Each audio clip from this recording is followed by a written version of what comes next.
Assalamualaikum warahmatullahi wabarakatuh. Innal hamdalillah nahmaduhu wa nasta'inuhu wa nastaghfiruh wa na'udzu billahi min shururi anfusina wa sayyiati a'malina. May yahdihillahu fala mudilla lahu wa may yudlil fala hadiyalah. Wa ashhadu an la ilaha illallah wahdahu la syarikalah wa ashhadu anna Muhammadan abduhu wa rasuluh. Ya ayyuhalladzina amanu taqullaha haqqa tuqatih wa la tamutunna illa wa antum muslimun. Amma ba'du, fa inna asdaqal hadisi kitabullah wa khairal hadi hadi Muhammadin sallallahu alaihi wasallam wa syarral umuri muhdatsatuha wa kullu muhdatsatin bid'ah wa kullu bid'atin dhalalah wa kullu dhalalatin finnar. Ikhwan wa akhwati fillah, bapak-bapak, ibu-ibu, kaum muslimin dan muslimah, jamaah salat maghrib Masjid Imam Syafi'i yang semoga dimuliakan oleh Allah Subhanahu wa ta'ala. Tidak ada kata yang patut kita ucapkan di malam hari ini selain rasa syukur kita kepada Allah Tabaraka wa ta'ala atas segala karunia nikmat-nikmat yang telah Allah berikan kepada kita, sehingga dengan kenikmatan-kenikmatan tersebut kita masih diberikan kemudahan-kemudahan oleh Allah Subhanahu wa ta'ala untuk melaksanakan amalan-amalan ketaatan kepada Allah Subhanahu wa ta'ala. Diawali dengan salat maghrib, dilanjutkan dengan talabul ilmi, dan berakhir dengan melaksanakan salat isya yang dilakukan secara berjamaah pula. Semoga rangkaian amal ibadah yang kita lakukan khususnya pada malam hari ini semuanya tercatat di sisi Allah sebagai pemberat timbangan amal kita di yaumil qiyamah. Bapak ibu kaum muslimin dan muslimah rahimani wa rahimakumullah, tidak memperpanjang muqaddimah, malam hari ini kita akan lanjutkan pembahasan kita setelah terakhir pertemuan kita pada bulan yang lalu. Kita telah membahas tentang Telaga Al-Kautsar. Telaga Al-Kautsar. Maka pada malam hari ini kita tingkatkan pembicaraan kita, yaitu tentang mizan, neraca di akhirat. Mizan, neraca di akhirat. Kaum muslimin dan muslimah rahimani wa rahimakumullah, sebelum materi ini berjalan lebih jauh, maka sebagai muqaddimah, kata pengantar, ada 3 hal terlebih dahulu yang ingin kami sampaikan. Yang pertama, ketika seseorang telah mengucapkan 2 kalimat syahadat, terutama syahadat yang kedua yang berbunyi wa asyhadu anna Muhammadar Rasulullah, yang artinya dan aku bersaksi bahwasannya Nabi Muhammad adalah utusan Allah. Ketika seseorang mengucapkan kalimat syahadat tersebut, maka salah satu konsekuensi yang wajib untuk dilakukan sebagai seorang muslim mukmin adalah tasdiquhu fima akhbara. Dia wajib membenarkan semua berita yang bersumber dari Rasulullah sallallahu alaihi wasallam. Dia wajib membenarkan apa-apa yang Nabi sampaikan Dia tidak boleh menolak semua yang Nabi sampaikan. Kaum muslimin dan muslimah rahimani wa rahimakumullah, sebagaimana yang kita bahas pada malam hari ini, berita Nabi tentang mizan, neraca di akhirat yang pasti terjadi dan tidak mungkin itu bohong, karena tidak mungkin keluar dari lisan Nabi kecuali itu adalah kebenaran. Sebagaimana dikatakan atau disebutkan di dalam riwayat Abu Dawud, sahabat Abdullah bin Amr bin Al-As radhiyallahu anhuma, seorang sahabat Nabi, juru tulisnya Nabi sallallahu alaihi wasallam. Beliau mencatat semua yang Nabi katakan. Maka tiba-tiba ada kalangan dari orang-orang musyrik, mereka menanamkan syubhat, yaitu kepada Abdullah bin Amr bin Al-As radhiyallahu anhuma. Mereka orang-orang musyrik berkata, bukankah nabimu itu seorang manusia biasa? Benar. Bukankah yang namanya manusia bisa jadi ketika dia berkata dalam keadaan marah dan dalam keadaan senang, apakah semua yang harus diucapkan itu harus kau tulis? Maka Abdullah bin Amr bin Al-As radhiyallahu anhuma berhenti menulis apa yang Nabi sampaikan. Lalu kemudian Nabi sallallahu alaihi wasallam menegur Abdullah bin Amr bin Al-As radhiyallahu anhuma. Beliau memberikan nasihat, fawalladzi nafsi biyadi ma yakhruju minhu illal haq. Kata Nabi, uktub, tulis, demi zat yang jiwaku ada dalam genggaman Allah, tidaklah sesuatu keluar dari mulutku ini kecuali pasti itu kebenaran. Sehingga Abdullah bin Amr bin Al-As radhiyallahu anhuma mencatat kembali apa yang Nabi sampaikan. Ini menunjukkan kepada kita bahwa Nabi tidak mungkin lancang berbicara perkara-perkara gaib kecuali semua itu datang dari Allah Subhanahu wa ta'ala. Maka sikap kita sebagai seorang muslim, sami'na wa ata'na, wajib membenarkan semua berita, terutama terkait hal-hal yang gaib. Semua yang terkait tentang hari kiamat wajib kita benarkan. Bahkan di dalam ayat Al-Quran, yaitu Allah Subhanahu wa ta'ala berfirman di surat Al-An'am, surat yang ke-6 ayat yang ke-50, Allah Subhanahu wa ta'ala berfirman, qul la aqulu lakum indi ghazainullahi wala a'lamul ghaiba wala aqulu lakum inni malak in attabi'u illa ma yuha ilayya. Silakan baca artinya, Al-An'am surat yang ke-6 ayatnya ayat yang ke-50. Silakan. Katakanlah Muhammad, aku tidak mengatakan kepadamu bahwa perbendaharaan Allah ada padaku, dan aku tidak pula mengetahui yang gaib. Nah, jelas sekali. Katakan kepada mereka Muhammad bahwasanya aku tidak mengetahui yang gaib, dan aku tidak mengatakan kepadamu bahwa aku seorang malaikat.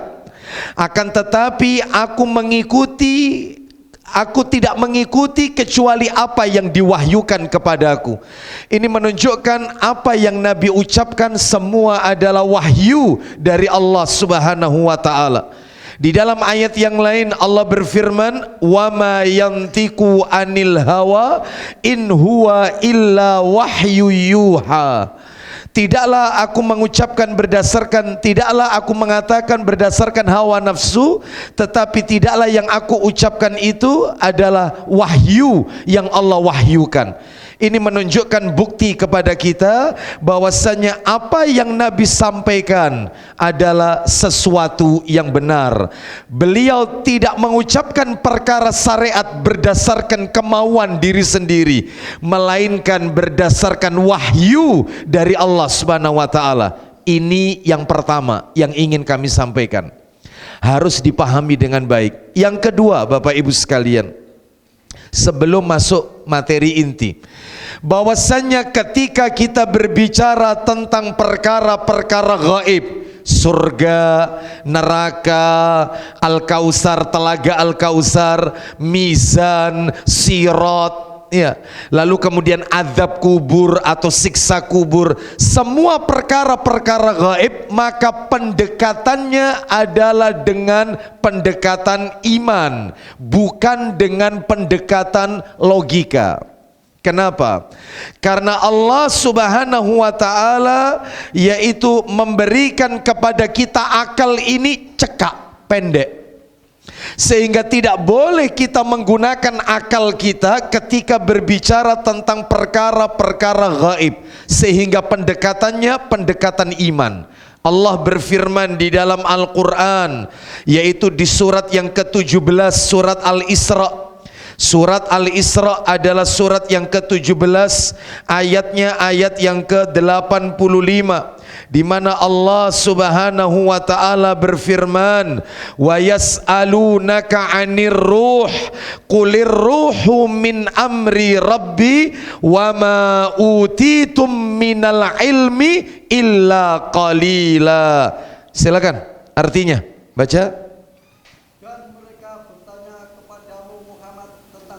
Mereka bertanya kepadamu Muhammad tentang ruh.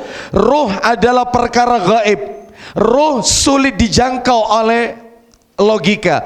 Ruh adalah perkara-perkara yang tidak bisa disentuh dengan alat indera. Ini perkara gaib. Maka apa jawaban Allah berikutnya? Silakan.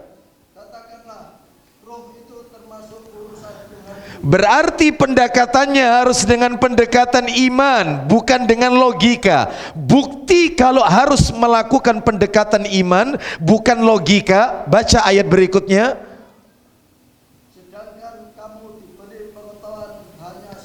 Sedangkan kau diberi pengetahuan hanya sedikit. Oleh karena itu, maka kita tidak boleh menghakimi, menghukumi perkara-perkara gaib dengan pendekatan logika atau rasio atau akal. Baik, yang nomor 3 sekarang. Dari muqaddimah ini ya, yang terakhir sebelum kita masuk materi inti. Yang ketiga adalah bahwasannya kita wajib mengimani semua yang datang dari Nabi sallallahu alaihi wasallam. Tidak boleh kita tolak. Semua yang datang dari Nabi wajib kita imani. Sami'na wa ata'na, tidak boleh dipermasalahkan, tidak boleh ditentang, tidak boleh ditolak, ya, tidak boleh ditinggalkan. Harus diterima. Dalilnya Allah berfirman di dalam Al-Quran surat Al-Hasr, surat yang ke-59, ayat yang ke-7. Saya bacakan penggalannya ya, tidak semuanya. Surat Al-Hasr ayat yang ke-7, Allah berfirman, "Wa ma atakumur rasulu fakhudhu wa ma nahakum anhu fantahu." Yang artinya, apa yang diberikan Rasul kepadamu, terimalah. Dan apa yang dilarangnya bagimu, maka tinggalkanlah. Yang Rasul berikan, ambil. Yang Rasul larang, tinggalkan. Sehingga ini menunjukkan kepada kita bahwasanya sekalipun itu sulit untuk dicerna oleh logika, ambil, terima, jangan ditentang. Sami'na wa ata'na. Itu sikap muslim mukmin yang benar. Baik, sekarang kita masuk materi kita, materi inti, mizan, neraca di akhirat. Bapak Ibu kaum muslimin dan muslimah rahimani wa rahimakumullah.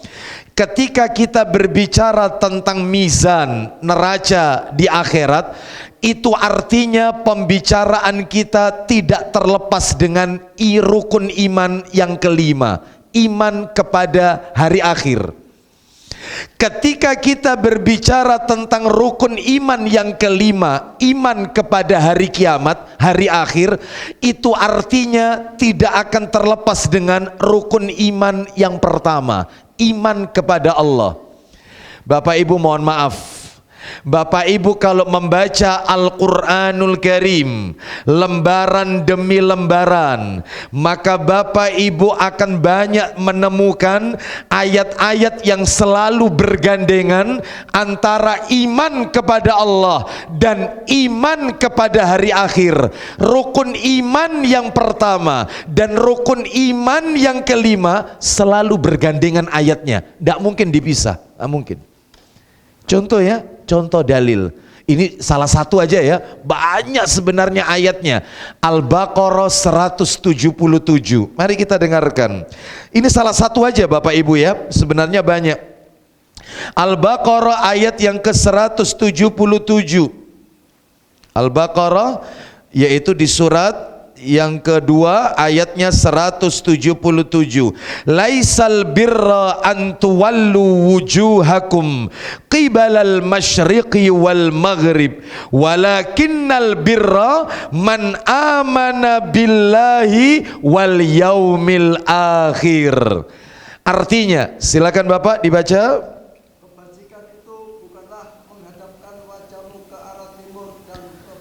Lalu kebajikan yang sebenarnya itu yang bagaimana Bapak? Silakan. Tetapi kebajikan itu ialah kebajikan orang yang beriman kepada Allah.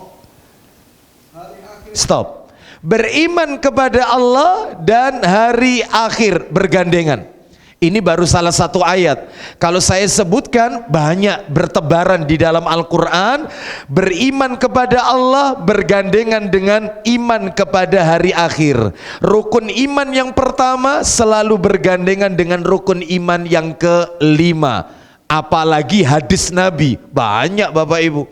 Hadis Nabi yang selalu bergandengan antara rukun iman yang pertama dengan rukun iman yang kelima. Contoh nih, contoh riwayat Bukhari Muslim. Begini bunyinya, saya yakin Bapak Ibu sering mendengar.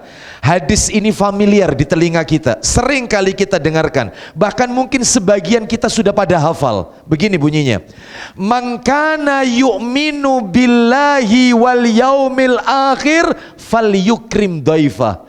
Barang siapa yang beriman kepada Allah dan hari akhir, hendaklah dia memuliakan tamunya. Dilanjutkan lagi oleh Nabi, wa man kana yu'minu billahi wal yaumil akhir falyasil rahimah. Dan barang siapa yang beriman kepada Allah dan hari akhir, hendaknya menjalin silaturahim. Terakhir, wa man kana yu'minu billahi wal yaumil akhir falyakul khairan aw liyasmut. Barang siapa yang beriman kepada Allah dan hari akhir, hendaklah dia berkata yang baik, kalau nggak bisa, diem.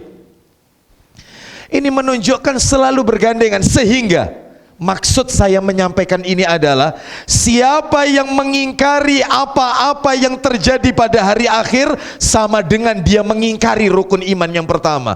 Tidak percaya surga, tidak percaya neraka, mengingkari azab kubur itu fiktif, mengingkari tentang telaga Al-Kautsar, bahkan mengingkari tentang mizan, timbangan neraca di hari kiamat. Ini yang akan kita bahas. Mereka mengatakan, apa perlunya timbangan? Bukankah Allah itu maha mengetahui? Kata mereka, sebagian orang-orang yaitu dari liberal. Bukankah Allah itu maha mengetahui? Lalu kenapa? Yaitu pakai diadakan adanya mizan. Itu maksudnya mizan itu bukan timbangan, wujud timbangan. Maksudnya mizan itu mulai tamsil, ditakwil. Apa kata mereka? Itu maksudnya bentuk keadilan, bukan timbangan betulan. Ada lagi yang mengatakan, memangnya amalan itu bentuknya ada konkretnya. Amalan itu kan tidak punya berat jenis, ngapain ditimbang? Ditolak lagi. Mereka yang mengingkari mizan, mereka yang mengingkari yaitu Al-Kautsar, telaga Al-Kautsar, mereka yang mengingkari apa-apa yang terjadi pada hari kiamat, maka berarti mereka juga mengingkari rukun iman yang pertama. Kok bisa? Karena ayatnya dalam Al-Quran selalu bergandengan. tidak pernah dipisah. Oleh karena itu Bapak Ibu sekalian, sebagai ahlus sunnah wal jamaah wajib tunduk sami'na wa ata'na dengan semua berita yang Nabi sampaikan, sekalipun sulit diterima menurut logika. Sami'na wa ata'na. Bapak Ibu kaum muslimin dan muslimah rahimani wa rahimakumullah, maka pada malam hari ini tema kajian kita sengaja kami menyampaikan mizan neraca di akhirat untuk menepis sebagian orang yang mengingkari, yaitu tentang mizan. Bahkan mereka memunculkan syubhat-syubhat yaitu yang terkait dengan mizan neraca di akhirat. Agar materi kita tertata dengan baik, tidak melebar kemana-mana dan mudah difahami, materi tentang mizan neraca di akhirat ini saya bagi menjadi beberapa bagian. Yang pertama, saya akan menyampaikan tentang dalil-dalil baik di dalam Al-Quran maupun di dalam hadis-hadis Nabi, bahwasanya mizan disiapkan oleh Allah nanti di hari kiamat. Di mana dalilnya? Mana dalil di dalam Al-Quran maupun hadis-hadis Nabi bahwasanya mizan, timbangan itu, neraca itu sudah Allah siapkan di hari kiamat, akan Allah tunjukkan kepada yaitu hamba-hambanya. Memang betul-betul ada. Ini nanti akan kami sebutkan ayatnya dan hadis-hadisnya. Lalu materi yang kedua, Bapak Ibu sekalian, kita tingkatkan materi yang kedua, apa yang ditimbang. Sebab nanti beda-beda, riwayatnya beda-beda.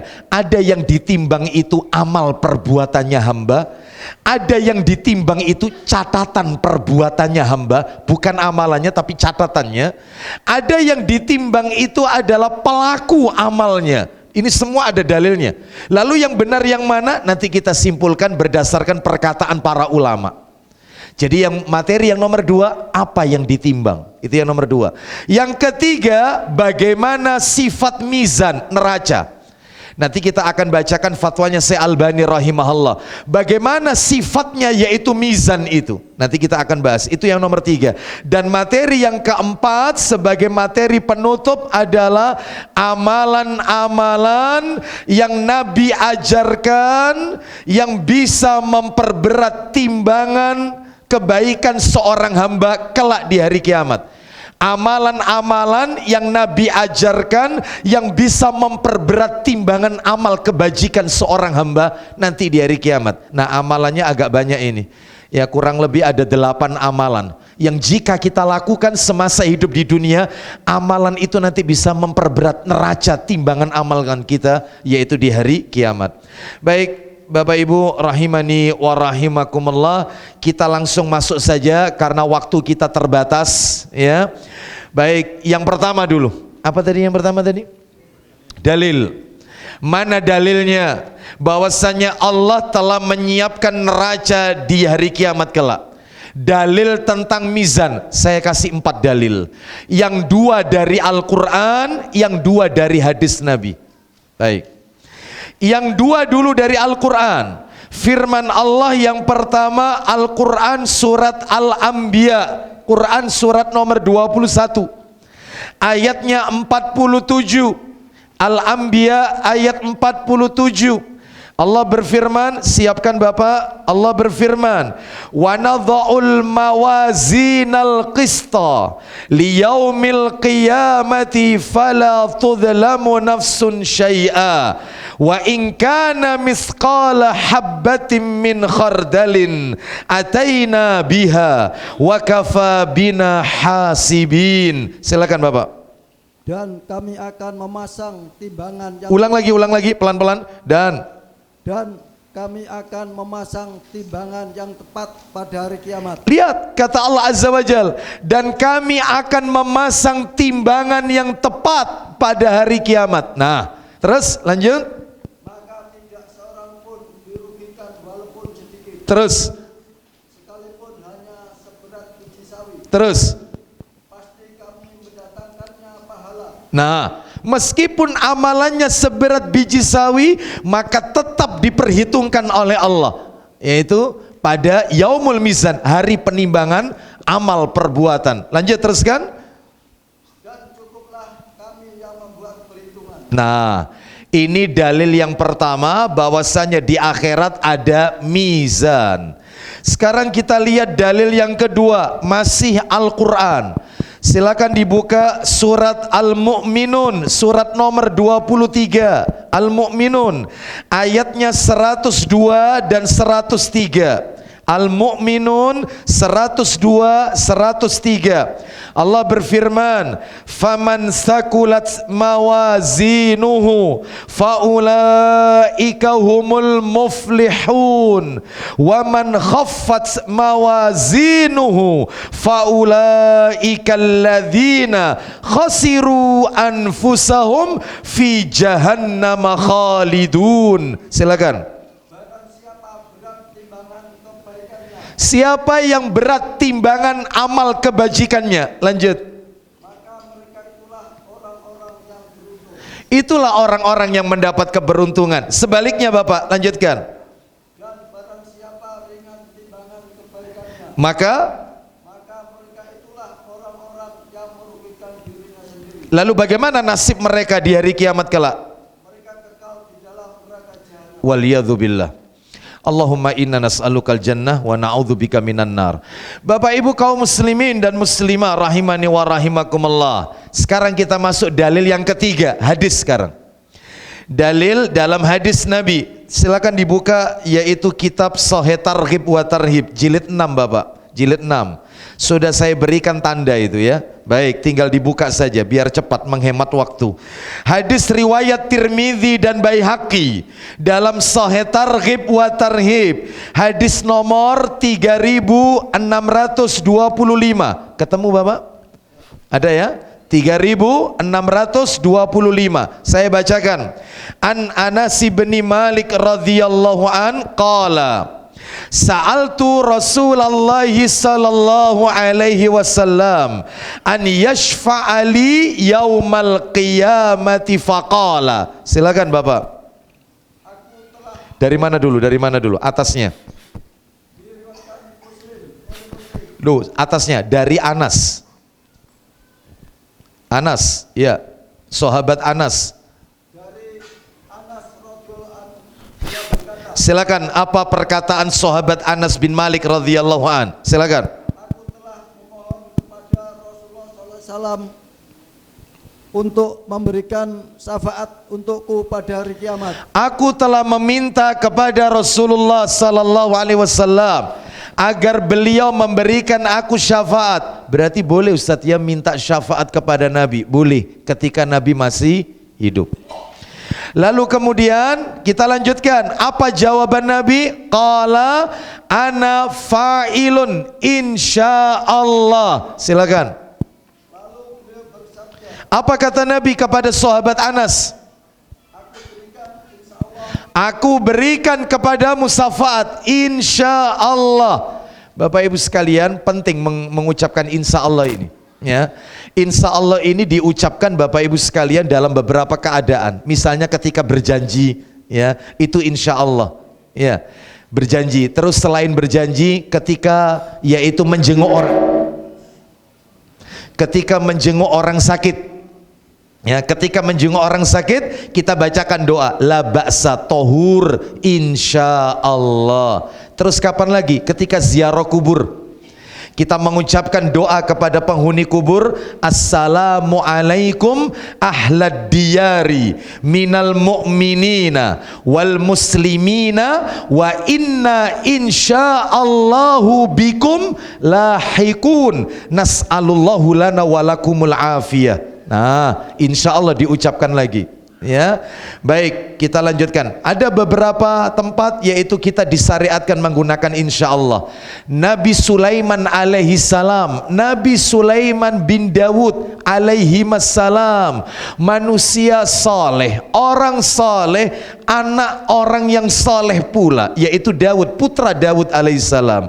Beliau pernah bernazar, aku akan menjima malam ini 70 orang istriku. Memang istrinya Nabi Sulaiman itu banyak. Dalam riwayat Bukhari dikatakan 100. istrinya. Di dalam riwayat Muslim dikatakan 70, riwayat yang lain mengatakan 99, beda-beda.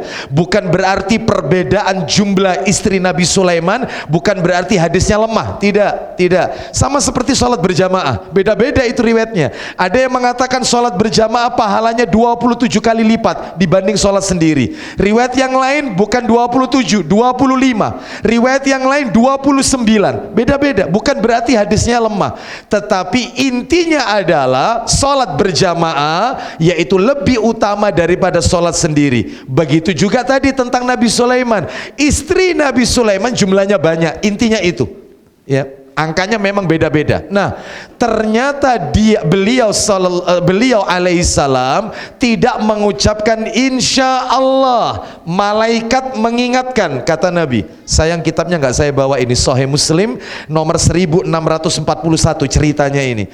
Malaikat mengingatkan, ucapkan insya Allah. Ya, lalu apa yang terjadi? Ternyata Nabi Sulaiman alaihissalam tidak mengucapkan insya Allah, hajatnya tetap ia lakukan. Beliau menjima yaitu sekian banyak istrinya, namun tidak ada satupun yang hamil, karena beliau bernadar, aku akan menjima 70 orang istriku malam ini, dan setiap mereka akan mengandung anak, melahirkan anak laki-laki untuk jihad fisabilillah. Ternyata tidak ada satupun istri beliau yang mengandung, yang hamil dan melahirkan anak laki-laki, kecuali hanya satu saja, itu pun tidak sempurna. Ya, kata Rasulullah sallallahu alaihi wasallam, andai kata waktu itu Sulaiman mengucapkan insya Allah, maka hajatnya akan dikabulkan oleh Allah. 70 orang istri itu akan hamil semuanya, melahirkan anak laki-laki. Begitu juga Nabi kita sallallahu alaihi wasallam. Kurang soleh apa Nabi kita? Ya, manusia terbaik di jagat alam raya ini, manusia terbaik, orang paling soleh di antara Rasul ulul azmi, penghulu seluruh para nabi dan rasul. Adanya Rasul menghapus semua syariat nabi-nabi yang terdahulu. Kurang apa Nabi kita kebaikan, kesolehan beliau? Bahkan kita pun juga nanti mengharap kepada Allah agar Nabi memberikan syafaatnya nanti di hari kiamat kepada kita. Apa ternyata yang terjadi? Ketika didatangi oleh utusan orang-orang musyrik, orang-orang musyrik Mekah mengutus beberapa orang untuk pergi ke Madinah. Untuk apa? Menanyakan kepada pendeta-pendeta, pemuka-pemuka Yahudi yang ada di kota Madinah, untuk menanyakan kepada mereka tentang pemuda yang mengaku nabi di kota Mekah. Apakah benar di kitab mereka dijelaskan akan muncul nabi terakhir, yaitu yang ada di kota Mekah ini? Maka orang-orang ini, utusan ini datang ke kota Madinah, menjumpai pemuka-pemuka Yahudi, lalu kemudian dasar Yahudi licik. Lalu kata Yahudi, tanyakan kepada dia 3 hal. Tanyakan kepada dia 3 hal. Apabila dia bisa menjawab 3 pertanyaan ini, maka dia betul-betul seorang nabi, ikuti ajarannya. Apa itu? Tanyakan kepada dia, yaitu tentang siapa pemuda-pemuda yang tidur di dalam gua dalam kurun waktu yang cukup lama. Berarti Yahudi tahu kalau ini yang dimaksud Ashabul Kahfi. Tahu dia. Tanyakan kepada dia, siapa pemuda ini yang tidur dalam gua dalam kurun waktu yang sangat lama. Itu satu. Yang kedua, tanyakan kepada dia tentang seorang laki-laki yang melakukan perjalanan jauh hingga menembus bagian belahan bumi barat dan timur, maksudnya Zulkarnain. Yang ketiga, tanyakan kepada dia yaitu tentang ruh. Ruh itu kayak apa bentuknya? Tanyakan. Kalau dia bisa jawab, berarti dia nabi. Ikuti ajarannya. Bawa oleh-oleh 3 pertanyaan. Sampai ke Mekah, Rasul didatangkan, disaksikan oleh kaum musyrikin. Ya Muhammad, jawab 3 pertanyaan. Kalau kau bisa jawab, maka kami akan mengikuti ajaran yang kau bawa. Apa itu? Ditanyakan satu persatu. Apa jawaban Nabi? Nabi menjawab, besok aku jawab. Nabi tidak mengucapkan insya Allah. Apakah besok yaitu turun wahyu? Tidak.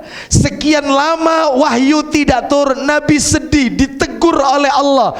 Turun Al-Kahfi ayat 6. Apakah kau bersedih dan ingin membunuh dirimu sendiri lantaran mereka menolak dari apa yang kau serukan?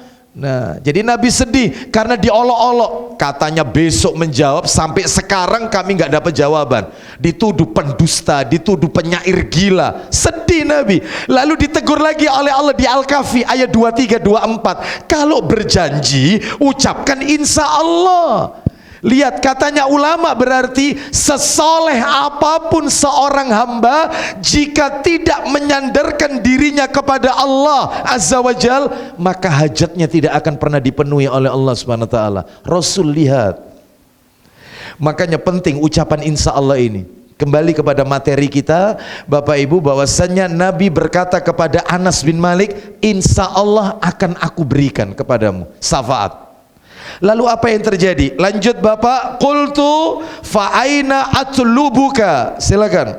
Aku bertanya, di mana aku menemuimu? Di mana aku nanti di hari kiamat bisa bertemu dengan dirimu? Lalu qala awwalu ma tatlubuni ala sirat. Silakan. Beliau menjawab, pertama, carilah aku di atas asirat. Nah, carilah aku di atas sirat. Lalu kata Anas bin Malik, qultu fa illam alqaka ala sirat. Silakan. Aku bertanya lagi. Ya. Bagaimana apabila aku tidak dapat menjumpaimu di atas sirat? Kalau tidak ketemu dengan engkau di atas sirat, di mana aku bisa menjumpaimu nanti? Qala fadlubni indal mizan. Silakan.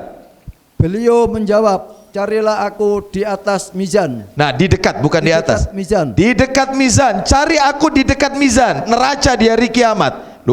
Berarti ada dalilnya. Lalu kemudian yang terakhir, sahabat Anas radhiyallahu anhu berkata, qultu fa illam alqaka indal mizan. Silakan.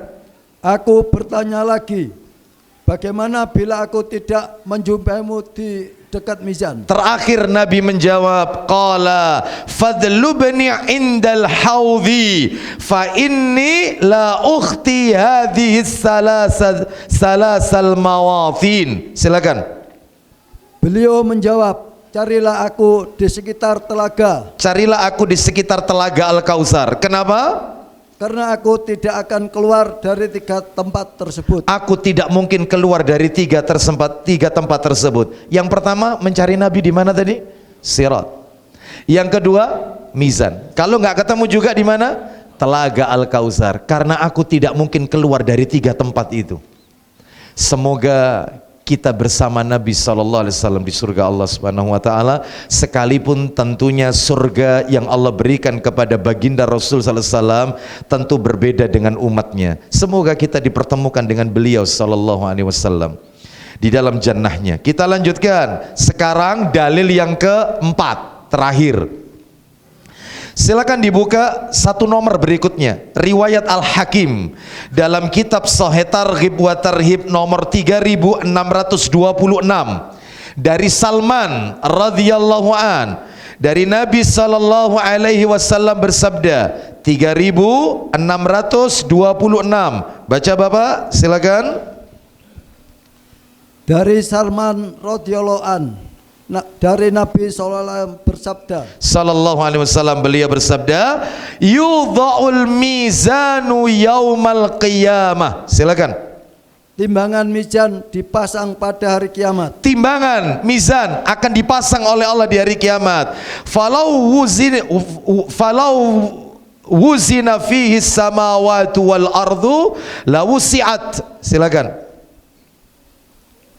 Terus, seandainya digunakan untuk menimbang langit dan bumi, tentulah cukup. andai kata timbangan itu dipakai menimbang langit dan bumi, samawatu jamak, dan bumi cukup. Kata Nabi, fataqulul malaika ya rabbi liman yazinu hadza. Silakan. Lalu malaikat berkata, wahai Rabbku, ini untuk menimbang siapa? Ini untuk menimbang siapa? Malaikat sudah tanya. Lalu apa jawaban Allah Azza wa Jal? Fayaqulullah liman syi'tu min khalqi. Silakan. Maka Allah menjawab, untuk hamba yang aku sukai dari makhlukku. Mudah-mudahan kita termasuk di dalamnya. Lalu kemudian kata malaikat, fayaqulun subhanaka ma abadnaka haqqa ibadatika. Silakan. Maka mereka berkata, Maha suci Engkau, sungguh kami belum menyembahmu dengan sebenar-benarnya penyembahan yang terhadapmu. Baik, Maha suci Engkau, sungguh kami belum menyembahmu dengan sebenar-benarnya penyembahan terhadapmu. Ini menunjukkan bukti kepada kita mizan ada di hari kiamat nanti. Wajib kita imani, sami'na wa ata'na. Sekarang kita tingkatkan pembicaraan kita nomor 2. Apa yang ditimbang? Sudah masuk Isya? Belum. Apa yang ditimbang? 1. Nanti kita kasih dalil masing-masing ya. Yang pertama adalah, jadi sebelum saya sebutkan yang pertama, para ulama berselisih pendapat tentang masalah ini. Apa nanti yang ditimbang? Hingga disimpulkan terbagi menjadi 3 pendapat. Pendapat yang pertama mengatakan yang ditimbang itu adalah buku catatan amal seorang hamba. Buku catatan amal seorang hamba. Mungkin Bapak Ibu pernah mendengar hadis tentang bitokoh, hadis tentang kartu amalan hamba yang nanti akan dikeluarkan oleh Allah Subhanahu wa taala, yang di dalam kartu itu bertuliskan 2 kalimat syahadat. Nah, jadi ada yang pertama yang ditimbang itu adalah buku catatan amalnya. Nanti ini ada dalilnya. Ulama yang lain berkata yang ditimbang itu adalah amalannya hamba, bukan catatannya, tetapi perbuatannya hamba. Ya, saya tambahkan satu lagi, nanti dalilnya setelah azan. Yang ketiga, ulama yang lain mengatakan yang ditimbang itu adalah yaitu pelaku amalnya, orangnya yang ditimbang, pelaku amalnya. Pelaku amalnya, yang kata sebagian ulama yang lain yang dimaksud dengan pelaku amal di sini adalah iman hamba tersebut yang ditimbang. Ya, jadi terbagi menjadi 3. Terus yang benar yang bagaimana? Nanti sabar ya. Kami akan sebutkan, kami akan bacakan satu persatu dalil-dalilnya, yaitu setelah kita mendengarkan azan salat Isya. Wassallallahu ala nabiyyina wa ala alihi washabihi wasallam. Silakan. Alhamdulillah wassalatu wassalamu ala rasulillah. Baik, kita lanjutkan, kita berikan dalil satu persatu.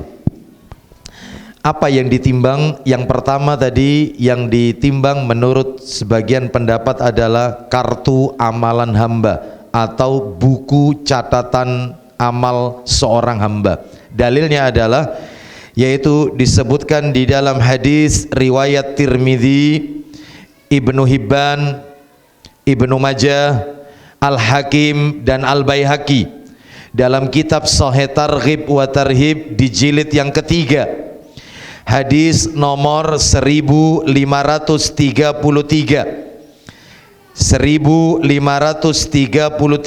dari sahabat Abdullah bin Amr bin Al-As radhiyallahu anhuma. Kita dengarkan bersama-sama Bapak Ibu rahimani wa rahimakumullah. Silakan baca. Sesungguhnya Allah dari mana? Dan dari Abdullah bin Amr bin Al-As radhiyallahu an, bahwasanya Rasulullah SAW bersabda, Innallaha sayukhallisu rajulan min ummati ala ru'usil khalaiki yaumal qiyamah. Silakan. sesungguhnya Allah memilih seseorang dari umatku di hadapan seluruh manusia pada hari kiamat. Baik, lalu apa yang terjadi? Silakan, lanjut. Lalu diperlihatkan kepadanya 99 buku catatan. Lalu diperlihatkan kepada hamba tersebut 99 catatan. Ya, terus lanjut. Setiap satu buku catatan selebar jangkauan pandangan mata. Setiap catatannya sepanjang pandangan mata. Satu buku, satu lembar catatan amalnya itu lebarnya sejauh pandangan mata. Ini jumlahnya 99.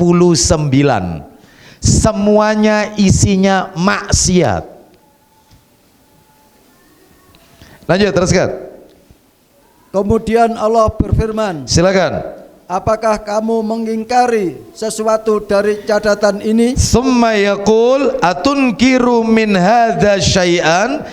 Apakah kau ingkari dari semua perbuatan yang kau lakukan yang ada dalam catatan ini? Lalu Allah bertanya lagi, adzalamaka katabati al-hafizun. Silakan. Apakah para malaikat pencatat amal telah mendolimimu? Apakah malaikat-malaikatku, malaikat pencatat amal sudah mendolimimu? Coba kau periksa lagi catatan ini, benar atau tidak? Itu. Lalu apa yang dikatakan oleh orang ini? Fayaqul la ya Rabb. Dia meyakini semuanya benar, nggak bisa nolak sudah. Semuanya rinci dalam catatan itu. Harinya, tanggalnya, jamnya, apa yang dilakukan, perbuatannya, semuanya. Lalu kemudian apa yang terjadi? Silakan. Lalu Allah berfirman, apakah kamu mempunyai alasan? Ada yang kepotong itu ya. Ada yang dilewati. Lalu orang itu menjawab, Nah, itu yang tidak, tadi dikurangi. ya Rabb. Ya, la ya Rabb, tidak ya Rabb. Terus kemudian apa kata Allah Subhanahu wa taala kepada hamba tersebut? Fayaqul afalaka udhrun. Silakan. Lalu Allah berfirman, Silakan. apakah kamu mempunyai alasan? Apa kau punya alasan hari ini kenapa kau melakukan sekian banyak perbuatan maksiat ini? Orang itu menjawab lagi, fayaqul la ya Rabb. Pasrah sudah orang ini. Dia sudah merasa neraka ini, kelihatannya sudah. Neraka sudah alamat ini ya. Kita dengarkan apa yang terjadi, silakan. Ia menjawab, tidak ya Rob. Lanjut. Fayaqulullah bala inna laka indana hasanatan fa innahu la zulma alaika al-yaum. Silakan. Lalu Allah Ta'ala berfirman, ya sesungguhnya kamu mempunyai satu kebajikan di sisi kami. Kau sebenarnya masih punya kebaikan di sisi kami. Lanjut. Dan sesungguhnya tidak ada kedoliman terhadapmu saat ini. kau hari ini tidak akan pernah dizalimi. Kau masih punya satu kebaikan. Lalu apa yang terjadi? Fatakhruju bitaqatun fiha asyhadu an la ilaha illallah wa asyhadu anna Muhammadan abduhu wa rasuluh. Silakan. Dikeluarkanlah satu kartu yang padanya tertulis asyhadu alla ilaha illallah wa asyhadu anna Muhammadan abduhu wa rasuluh. Fayaqul ukhdur waznak. Silakan. Lalu dia berfirman, datangilah timbanganmu. Baik, datangi timbangan. Berarti ada mizan kalau begitu. Datangi timbangan. Fayaqul ya Rabbi, ma hadhil bitaqati ma hadhis sijillat. Silakan. Lalu orang itu berkata, ya Rabbi, apa nilai kartu ini di samping buku-buku catatan ini? Nah, apa nilainya kartu ini dibandingkan dengan perbuatanku, kejelekanku yang banyak ini? Apa manfaatnya? Lalu kemudian Allah berfirman kepada hamba ini, fa innaka la tudhlam. Silakan. Dia menjawab, sesungguhnya kamu tidak akan didolimi. Kau hari ini tidak akan pernah didolimi. Silakan. Bagaimana cara cerita berikutnya? Fatudha'us sijillatu fi kiffatin wal bitaqatu fi kiffatin. Silakan.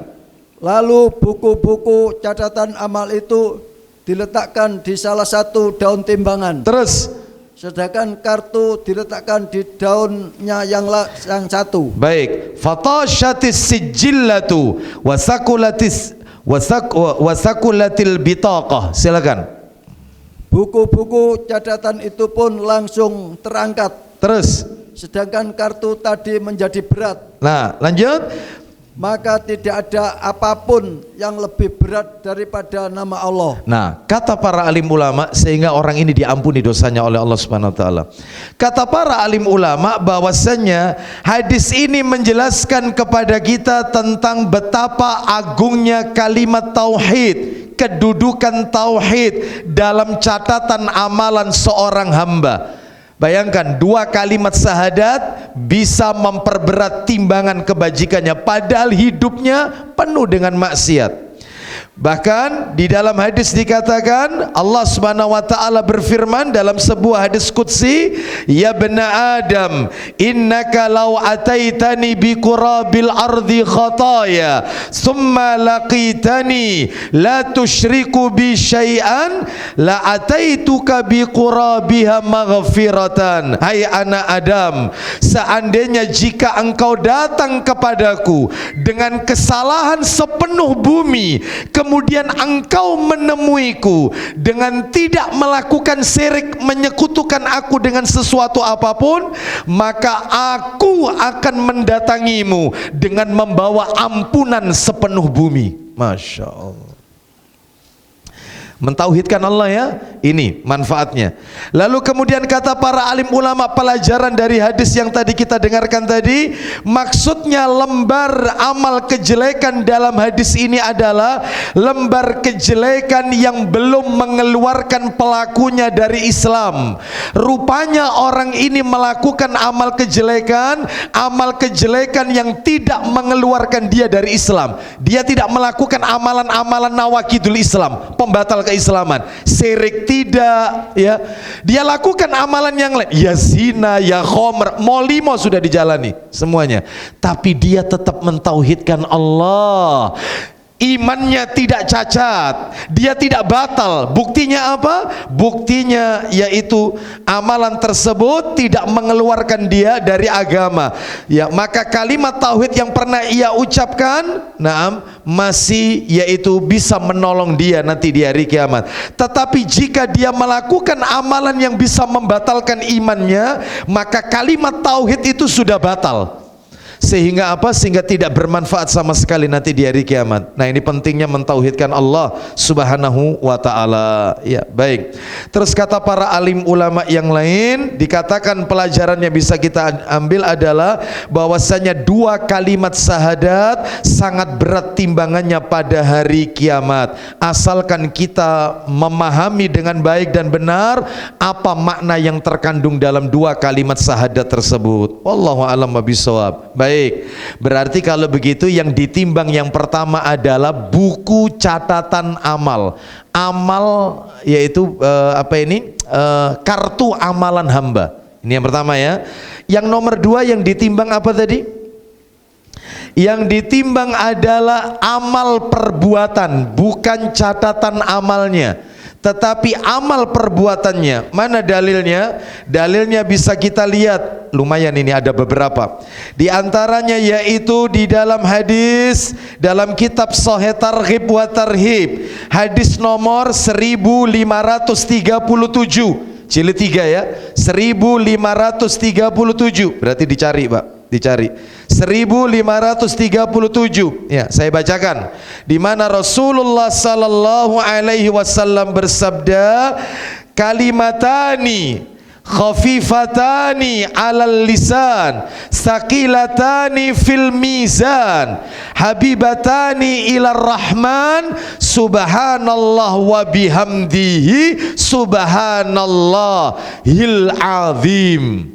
Silakan baca, Pak, dalilnya. Dari mana itu hadisnya? Dari Abu Hurairah, silakan. Dari Abu Hurairah radhiyallahu an, dia berkata, silakan.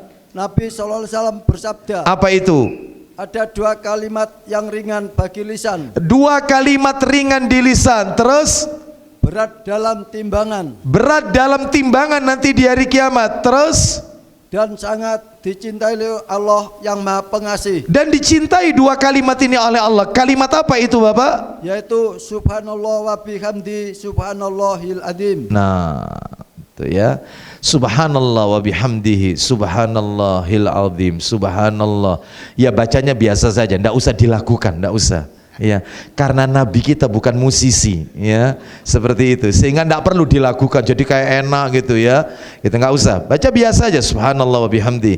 Ini menunjukkan berarti amalannya hamba yang ditimbang. Ada lagi dalil yang lain banyak, diantaranya lagi, tolong dibuka, yaitu Sahih Targhib wa Tarhib jilid 5, Hadis nomor 2641, saya bacakan saja. 2641. Nabi bersabda dari Abu Darda radhiyallahu an. Dia berkata, Nabi sallallahu alaihi wasallam bersabda, "Ma min syai'in asqalu fil mizani min husnil khuluq." Artinya, tidak ada sesuatu yang lebih berat dalam timbangan amal seorang mukmin di hari kiamat melainkan akhlak yang mulia. Berarti kalau begitu yang ditimbang amalannya hamba, bukan buku catatan atau kartu amalan. Ya, semuanya memiliki dalil. Kita lihat lagi, mohon maaf ini saya bawakan kitabnya, Silsilah Hadis Sahih. Langsung aja saya bacakan. Nomor hadisnya Silsilah Hadis Sahih nomor 3192. Singkat cerita, Ibnu Mas'ud radhiyallahu an berkata bahwasanya dia pernah memanjat pohon siwak. Ya, dan Abdullah ibnu Mas'ud adalah orang yang memiliki betis yang kecil. Tiba-tiba hembusan angin menyibak pakaiannya sehingga orang yang berada di bawahnya tertawa-tawa. Kemudian Rasul bertanya kepada mereka yang ada di bawah, "Apa yang kalian tertawakan?" Mereka menjawab, "Wahai Nabiullah, kami tertawa karena melihat kedua betisnya Ibnu Mas'ud yang kecil." Mendengar jawaban tersebut, beliau sallallahu alaihi wasallam bersabda, "Walladzi nafsi biyadi lahuma asqalu fil mizani min Uhud." Kata Nabi, demi Allah yang jiwaku berada di tangannya Allah, berada di tangannya, sesungguhnya kedua betisnya Ibnu Mas'ud itu lebih berat timbangannya kelak di hari kiamat daripada gunung Uhud. Kakinya Ibnu Mas'ud itu lebih berat timbangannya nanti di hari kiamat daripada bukit Uhud. Kenapa? Karena ternyata kalau kita lihat biografi Ibnu Mas'ud radhiyallahu an, ini bisa kita lihat dalam kitabnya Imam Az-Zahabi rahimahullah, Siyar A'lam An-Nubala, kitab tentang biografi para sahabat, para ulama, tabi'in, tabi'ut tabi'in, dan ulama-ulama Islam. Itu di situ dikatakan Ibnu Mas'ud punya kebiasaan, beliau tidak pernah pergi kemana-mana kecuali rumah, masjid, masjid, rumah. Rumah, masjid, masjid, rumah seumur hidupnya. Antum kemana saja kakak? Ya, masya Allah. Ya, artinya kakinya sering digunakan untuk melangkahkan ke tempat-tempat yang diridhai oleh Allah. Taklim, masjid, salat berjamaah, seperti itu. Ya, lah kalau cari nafkah Ustaz, nah cari nafkah termasuk bagian daripada jihad, ya, asalkan dia niatkan betul-betul karena Allah Subhanahu wa taala. Baik, kita lanjutkan. Berarti kalau begitu apa yang ada pada riwayat tadi Ibnu Mas'ud yang ditimbang amalannya. Karena kakinya sering dipakai untuk melakukan ke tempat, yaitu pergi ke tempat-tempat yang diridhai oleh Allah. Sekarang yang terakhir, yang nomor 3, kata para alim ulama, yang ketiga adalah yang ditimbang itu adalah pelaku amalnya, orangnya yang ditimbang. Lu ada dalilnya? Ada. Dalilnya yaitu disebutkan di dalam hadis riwayat Bukhari. Nanti yang punya Bukhari langsung dilihat nomornya ya. Yang saya bacakan ini nomor aslinya di kitab aslinya.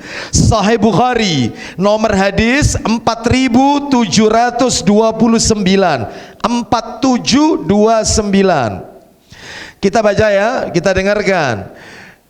Dari Abu Hurairah radhiyallahu an, dari Rasulullah sallallahu alaihi wasallam, beliau bersabda, "Innahu la ya'tir rajulu." Ya, innahu la ya'tir rajulul azimus saminu yaumal qiyamah. Katanya Nabi, nanti pada hari kiamat akan didatangkan seseorang yang sangat gemuk. Anda mendengar kalimat ini jangan lihat saya, jangan. Bapak Ibu sekalian, enggak kok, saya enggak gemuk gitu ya. Baik. Akan didatangkan nanti di hari kiamat seseorang yang sangat gemuk. Terus apa yang terjadi? La yazinu indallahi janaha ba'udhatan. Namun timbangannya nanti orang ini di sisi Allah tidak lebih dari sayap nyamuk. Timbangan orang ini, orang yang gemuk ini, kata Nabi, itu tidak lebih dari sayap nyamuk. Lalu Nabi membaca firman Allah surat Al-Kahfi ayat 105. Wa qala iqra'u in syi'tum. Rasulullah bersabda, bacalah firman Allah, fala nuqimu lahum yaumal qiyamati wazna. Yang artinya, kami tidak mengadakan suatu penilaian bagi mereka pada hari kiamat. Surat Al-Kahfi ayat 107. Kata para alim ulama, ini yang ditimbang adalah pelakunya atau imannya orang itu. Lalu terus yang benar yang bagaimana? Saya akan bacakan yang benar, kata Al-Hafidz Ibnu Katsir rahimahullah di dalam tafsirnya, yaitu beliau mengatakan dalil-dalil di atas, 3 pendapat di atas bisa digabungkan, yaitu semua pendapat itu adalah benar. Sehingga terkadang yang ditimbang itu adalah kartu amalan, buku catatan amal. Terkadang juga yang ditimbang amal perbuatannya. Terkadang yang ditimbang adalah pelaku amalnya. Hak prerogatif Allah subhanahu wa ta'ala. Nah, kata Syekh Utsaimin rahimahullah, ya, beliau rahimahullah mengatakan semuanya benar, dalilnya sahih, hanya saja nanti di hari kiamat yang lebih banyak adalah yang ditimbang amal perbuatannya hamba. Sekalipun kartu catatan amal juga ditimbang dan pelaku amal juga ditimbang, namun yang paling banyak adalah amal perbuatan hamba tersebut. Kita masuk sekarang materi nomor 3. Ya, materi nomor 3. Adapun materi nomor 4 karena banyak ini Bapak Ibu sekalian. Atau sekalian dituntaskan aja. Tuntas saja ya sekalian ya. Baik, taib. Yang ketiga, bagaimana sifat mizan? Bagaimana sifat mizan ini? Maka saya bacakan saja, yaitu apa yang dikatakan oleh Syekh Muhammad Nasiruddin Al-Albani rahimahullah. Beliau berkata, sifat mizan ini, kata beliau rahimahullah, mizan atau timbangan memiliki 2 neraca yang bisa dilihat nanti di hari kiamat. Nanti di hari kiamat. Dan amalan-amalan sekalipun bukan benda bisa ditimbang. Amalan meskipun bukan benda bisa ditimbang. Allah Maha mampu atas segala sesuatu dan wajib kita imani bahwasanya Allah memiliki kemampuan untuk itu. Dan ini termasuk akidah, prinsip akidah Ahlussunnah wal Jamaah. Ya, jadi sehingga kita tidak perlu mentakwil atau mentamsil, menyerupakan atau yaitu mempertanyakan. Cukup bagi kita sami'na wa ata'na. Adapun perincian-perincian sebagian kalangan tentang mizan timbangan, apakah itu terbuat dari perak, mizan itu terbuat dari emas kah, panjang pendeknya berapa dan seterusnya, ini merupakan ucapan-ucapan tentang alam gaib tanpa dalil, sehingga tidak perlu kita ucapkan. Jangan bertanya apa yang Allah perbuat, tetapi kalianlah yang akan ditanya oleh Allah atas apa yang kalian perbuat. Dalilnya di mana itu? Al-Anbiya ayat 23. Makanya ini dalil kata kunci ini. Jadi kalau ada orang suka mengingkari perkara-perkara gaib, suka mempertanyakan apa ya orang itu nanti bisa dibangkitkan, padahal tubuhnya sudah dimakan oleh bakteri pengurai, bahkan jasadnya sudah hancur, apa ya bisa dibangkitkan? Gampang pertanyaannya. Ya, terutama mereka-mereka yang suka mempertanyakan kenapa ya sholat maghrib itu kok 3 rakaat, kenapa kok ndak 2 rakaat gitu loh ya, kenapa kok ndak 4 rakaat, isaknya saja yang 2 rakaat, ya, dan seterusnya. Jawabannya gampang. Ya, jawabannya Al-Anbiya ayat 23. Allah Subhanahu wa taala berfirman, langsung aja dijawab Al-Anbiya ayat 23. La yus'alu amma yaf'alu wa hum yus'alun. Allah tidak ditanya tentang apa yang dikerjakannya, tetapi merekalah yang akan ditanya atas apa yang mereka kerjakan. Selesai. Sami'na wa ata'na. Ada yang bilang sama saya, Ustadz kenapa Ustadz ya babi itu kok haram Ustadz ya? Ya, Padahal dunia ini kan untuk manusia. Kenapa kok ganja itu tidak boleh? Padahal itu adalah untuk manusia. Kenapa Ustadz? Ya Allah, itu kok menciptakan nyamuk? Gara-gara nyamuk Ustadz ini. Ya, kita ini misalnya kena penyakit tertentu. Kenapa? Allah menciptakan sesuatu yang tidak ada manfaatnya ini berarti Ustadz. Wong ini justru membuat penyakit. Kenapa ya? Maka jawabannya cuma satu, Al-Anbiya ayat 23. Jangan bertanya apa yang Allah perbuat, tetapi kalianlah yang akan ditanya oleh Allah atas apa yang kalian perbuat. Jadi cukup bagi kita sami'na wa ata'na. Baik, sekarang materi terakhir, materi penutup. Apa yang keempat? Iya, betul ya? Amalan ya, amalan. Betul ya, amalan ya. Amalan-amalan yang bisa memberatkan timbangan kebaikan seorang hamba pada hari kiamat. Ada 8 Bapak Ibu sekalian. Apa itu? Yang pertama, nanti dalilnya tidak perlu saya bacakan karena sudah tadi dibacakan oleh saudara kita tadi. Yang pertama adalah amalannya mentauhidkan Allah, memahami betul tentang 2 kalimat syahadat, syaratnya, rukunnya, dan seterusnya. Ya, jadi mengilmui 2 kalimat syahadat, harus belajar ya tentang la ilaha illallah Muhammadar Rasulullah, itu ya, 2 kalimat syahadat. Lalu dalilnya mana? Dalilnya ngikut yang cerita tadi tentang kartu tadi, yaitu dalam kitab Sahih Targhib wa Tarhib yang tadi dibaca, kalau tidak salah nomor 1533 tadi. Nah, tentang kartu amalan hamba. Terus yang nomor 2 sekarang amalannya, sering-sering memperbanyak mengucapkan kalimat subhanallah wa bihamdihi subhanallahil azim. Dalilnya tadi sudah kita dengarkan. Kalau tidak salah dalam kitab Sahih Targhib wa Tarhib nomor hadisnya 1537 ya. 2 kalimat yang ringan di lisan, berat di timbangan, 2 kalimat yang dicintai oleh Allah, subhanallah wa bihamdi subhanallahil azim. Terus yang ketiga, lu Ustadz ini bacanya kapan? Ada yang bertanya, kapan bacanya? Ya di luar waktu-waktu, yaitu misalnya di luar zikir setelah sholat. Jadi kalau ada orang bertanya, bolehkah ini dibaca setelah sholat? Jangan. Tetapi setelah sholat itu berzikirlah dengan zikir yang Nabi contohkan. Ya, istighfar 3 kali, Allahumma antas salam. Terus lanjut kemudian la ilaha illallah wahdahu la syarikalah dan seterusnya.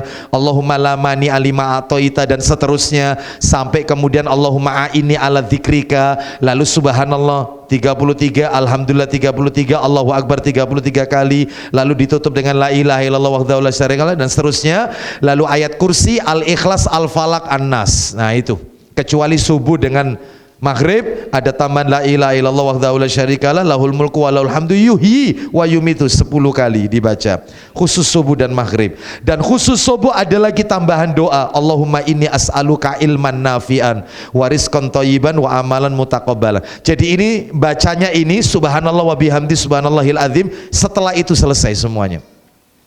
Kita lanjut yang nomor 3, yaitu menjaga zikir setelah sholat fardu. Zikir setelah sholat fardu. Nah, barusan kami singgung, Pak Bu, zikir setelah sholat fardu itu versinya banyak. Versi yang pertama ya diingat-ingat aja ya, insya Allah lain kesempatan dalilnya akan kami bacakan. Ini cuma sekedar saya sampaikan aja. Redaksi yang pertama, zikirnya itu setelah sholat itu bunyinya begini, subhanallah wa subhanallah walhamdulillah wallahu akbar, subhanallah walhamdulillah wallahu akbar, subhanallah walhamdulillah wallahu akbar, 33 kali. Itu redaksinya, riwayatnya riwayat Bukhari. Redaksi yang kedua dipisah, subhanallah 33, alhamdulillah 33, Allahu akbar 33, lalu ditutup tentunya menjadi 100, la ilaha illallah wahdahu la syarikalah. Itu redaksinya riwayat Muslim. Yang nomor 3, redaksi yang nomor 3 adalah yaitu subhanallah 33, alhamdulillah 33, Allahu akbar 34. Jadi 100. Riwayat Muslim. Silakan mau pilih yang mana, terserah ya. Yang nomor 4 redaksinya adalah, nah ini yang jarang ini. Yang keempat adalah membaca setelah sholat subhanallah walhamdulillah wala ilaha illallah wallahu akbar 25 kali, riwayat Tirmidzi. Bukan 33, 25 kali.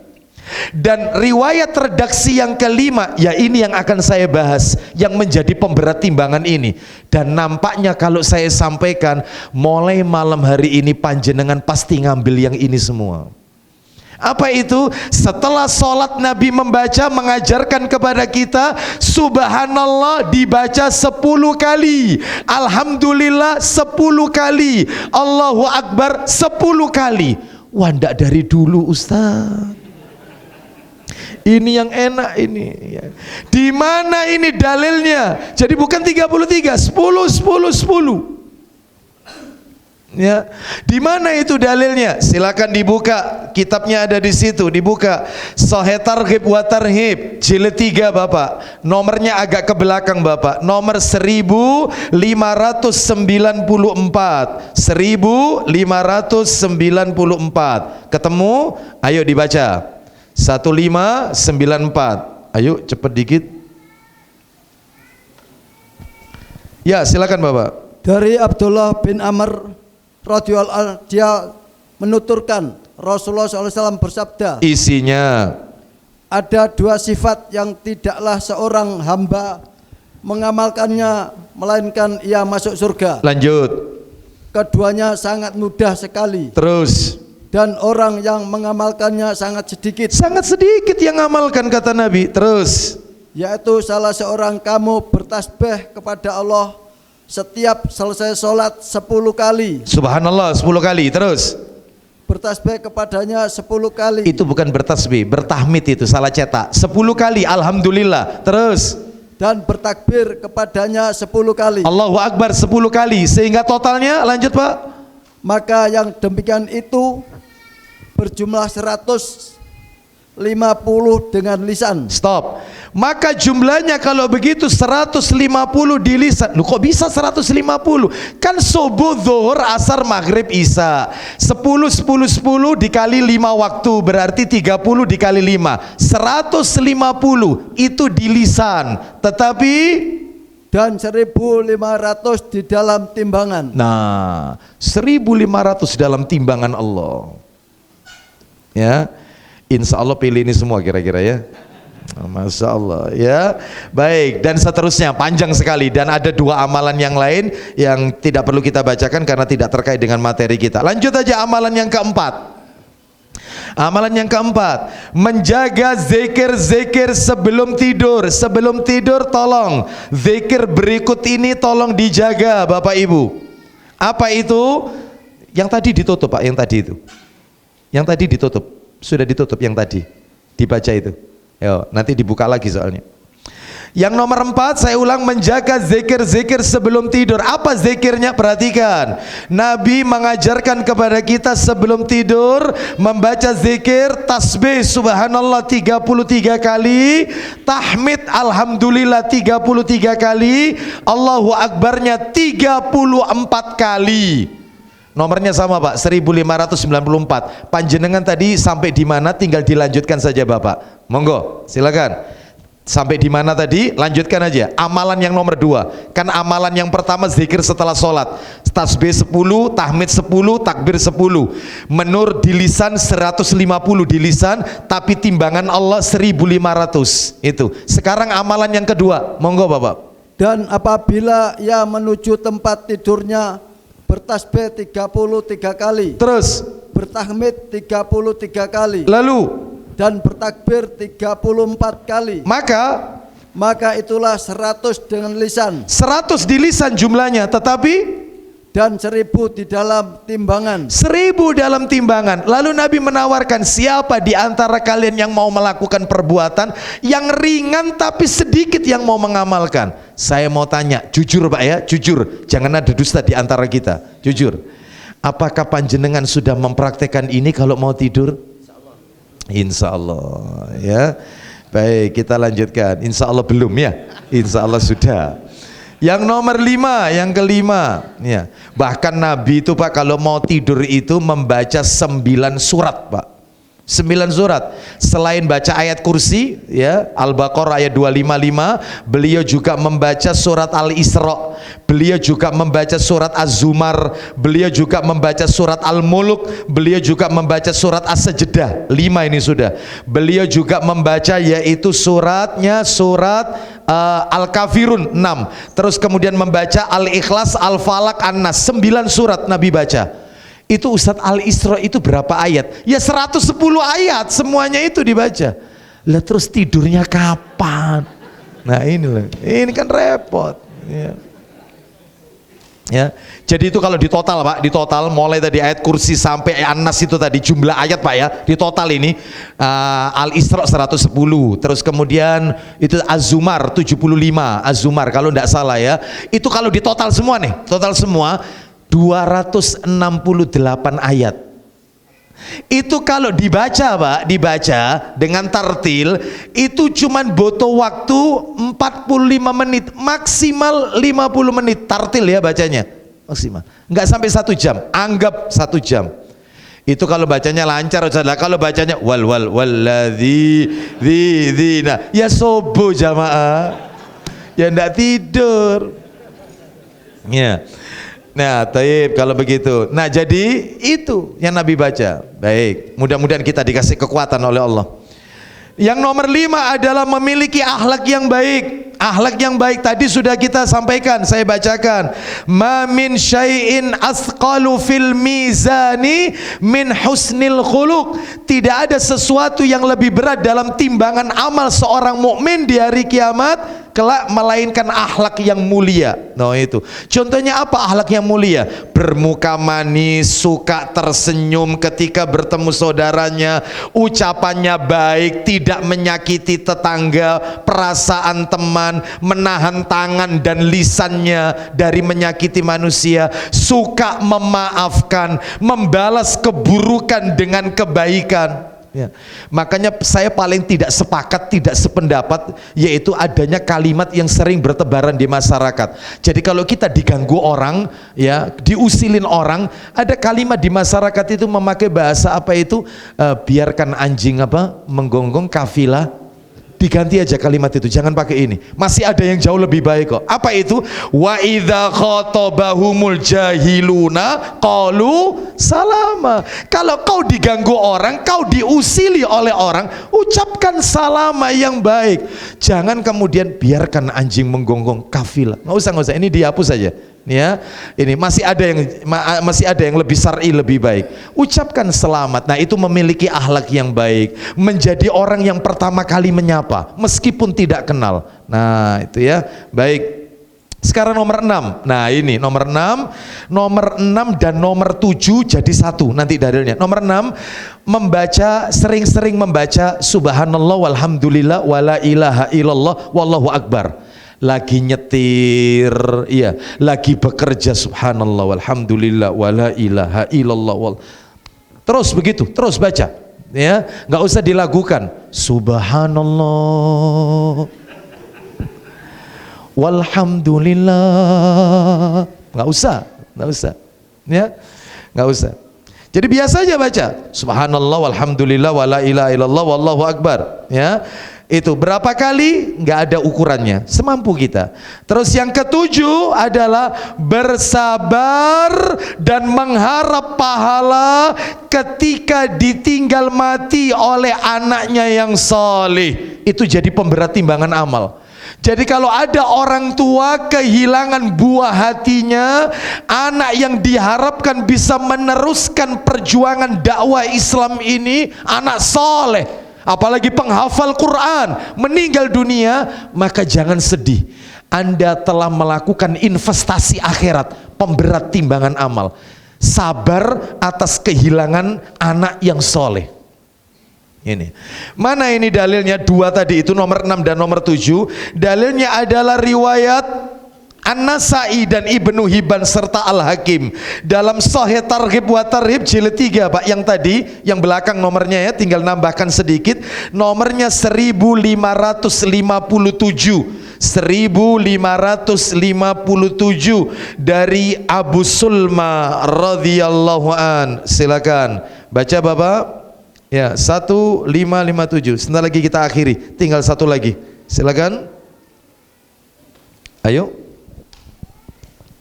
Diriwayatkan dari Abu Sulma, penggembala ternak Rasulullah SAW, ia menuturkan, Iya silakan. aku telah mendengar Rasulullah SAW bersabda, Silakan. wah wah, ada 5 perkara yang betapa sangat beratnya di dalam timbangan amal, Apa itu 5 perkara berat dalam timbangan amal? Silakan. yaitu la ilaha illallah, Terus. tidak ada Tuhan yang berhak disembah kecuali Allah, Teruskan. subhanallah, Terus. maha suci Allah, Terus. alhamdulillah, Terus. segala puji bagi Allah, Lanjut. dan Allahu Akbar, Terus. Allah maha besar. Jadi kalau mau dirangkai dari awal subhanallah walhamdulillah wala ilaha illallah wallahu akbar. Lanjutkan terus. Serta anak soleh dari seorang ayah muslim yang meninggal dunia, Nah, terus. lalu sang ayah mengharapkan pahala. Nah, dari apa musibah yang menimpanya? Terakhir nomor 8 adalah menambatkan kuda untuk berperang di jalan Allah dengan memberinya makan dan minum. Menambatkan kuda perang yang dipakai untuk jihad di jalan Allah dengan memberinya makan dan minum. Ya, apakah sekarang sudah waktunya jihad? Belum. Ya, jihad ini hukumnya bukan fardu ain Bapak Ibu. Jihad ini hukumnya fardu kifayah. Makanya jihad tidak termasuk rukun Islam Bapak Ibu sekalian, ya. Baik. Karena apa? Karena nanti ketika Nabi Isa alaihissalam itu turun, maka sudah tidak ada jihad lagi. Ketika beliau memerangi yaitu orang-orang Yahudi, ya, membunuh Dajjal, mematahkan salib, membantai semua babi, maka dunia ini aman di zaman Isa alaihissalam. Tidak ada orang miskin nanti ketika Nabi Isa alaihissalam turun. Bahkan tidak ada sesuatu yang membahayakan manusia. Dikatakan oleh Nabi sampai-sampai yaitu harimau, ya, singa, dalam hal ini singa dan kerbau itu jalan bareng, jalannya bareng, tidak dimangsa. Anak-anak kecil bermain ular tanpa membahayakan mereka. Jadi tidak ada di zaman Nabi Isa nanti saling mangsa memangsa, aman zamannya. Dan itu tidak berlangsung lama, sehingga waktu itu tidak ada jihad, tapi sholat tetap ada sholat, makanya masuk rukun Islam. Bahkan ketika Nabi Isa alaihissalam nanti turun pada saat waktu subuh, beliau sholat berjamaah yang mengimami anak cucunya Rasul yang terakhir, yaitu Imam Mahdi, yang namanya adalah seperti nama Nabi kita Muhammad, nama ayahnya seperti nama ayah Nabi kita Abdullah. Nah, seperti itu. Nabi Isa sebagai makmum, berarti Nabi Isa nanti turun tidak bawa syariat baru. Buktinya tata cara sholatnya mengikuti tata cara sholatnya anak keturunan Nabi yang terakhir ini. Tinggal meneruskan aja syariat Nabi Sallallahu Alaihi Wasallam, ya. Baik, jadi Imam Mahdi berasal dari jalur Hasan, beda sama orang Syiah. Syiah mengatakan Imam Mahdi itu dari jalur Husain, tetapi Ahlus Sunnah menetapkan dari jalur Hasan. Ya, baik, kita lanjutkan. Sekarang itu tadi 8, kesimpulannya sekarang penutup. Ya, penutup kesimpulan. Kesimpulannya ada 4 Bapak Ibu. Kesimpulannya cuma 4 dari apa yang kami sampaikan tadi dari awal ba'da maghrib, ada 4. Yang pertama, masalah mizan adalah masalah keimanan. Imani saja. Itu 1.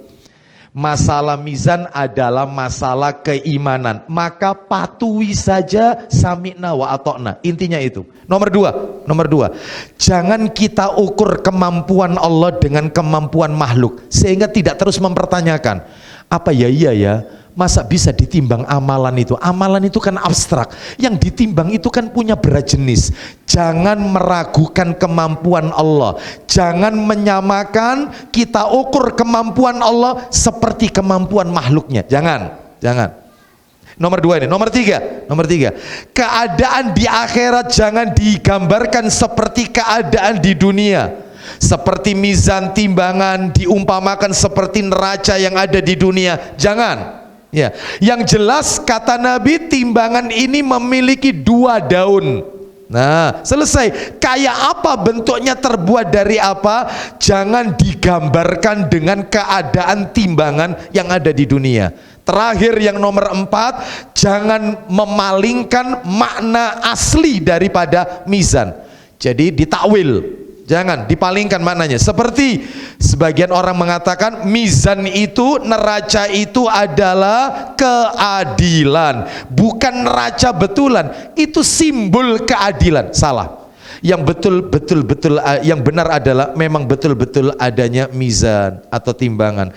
Wallahu a'lam bishawab. Demikian apa yang bisa kami sampaikan. Semoga sedikit menjadi tambahan ilmu yang bermanfaat. Semoga materi ini menambah keimanan kita kepada Allah Subhanahu wa taala, dan semoga kelak di hari kiamat seluruh amal kebajikan kita menjadi pemberat timbangan amal di yaumil hisab, yaumil mizan.